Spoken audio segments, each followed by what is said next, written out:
اللہ یہ میرے ساتھ کیا ہو رہا ہے؟ اس دنیا میں سب سے بہترین شخص وہی ہے جس کو اس بات کی سمجھ آ جائے کہ میرا اللہ اس کائنات کی ہر چیز پر قادر ہے، میرا اللہ غفور الرحیم ہے۔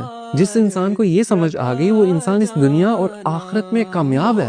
ایک دفعہ آپ صلی اللہ علیہ وسلم کی محفل میں ایک بدو آ گیا۔ اس زمانے میں بدو ان لوگوں کو کہا جاتا تھا جو جاہل تھے۔ جب وہ شخص آپ صلی اللہ علیہ وسلم کی محفل میں آیا تو اس نے پوچھا کہ آپ صلی اللہ علیہ وسلم آخرت میں حساب کتاب کون کرے گا؟ تو آپ صلی اللہ علیہ وسلم نے فرمایا کہ آخرت میں تو حساب کتاب اللہ کریں گے۔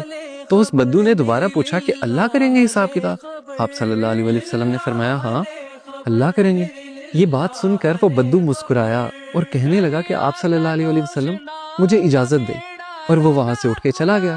اب کچھ صحابہ جو اس محفل میں بیٹھے ہوئے تھے ان کو اس بات کی سمجھ نہیں آئی۔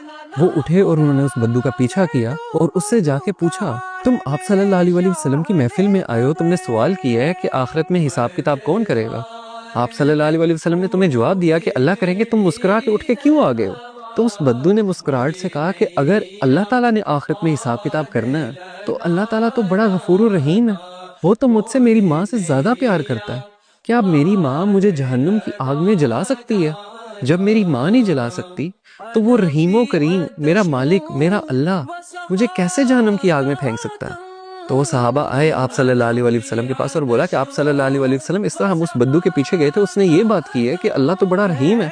تو آپ صلی اللہ علیہ وسلم نے فرمایا کہ اگر اسے اللہ کی رحیمی پہ اتنا یقین ہے نا تو اللہ کبھی اس کو اپنی رحیمی سے مایوس کر نہیں سکتا، کیونکہ اللہ اپنے بندوں کے لیے بالکل ویسا ہے جیسا اس کا بندہ اس کے لیے گمان کرتا ہے۔ اگر اس کے بندے کو یہ یقین ہے کہ وہ بڑا رحیم ہے تو اللہ تعالیٰ اس کے لیے رحیم ہی ہے، اللہ تعالیٰ اس کو معاف ہی کرے گا۔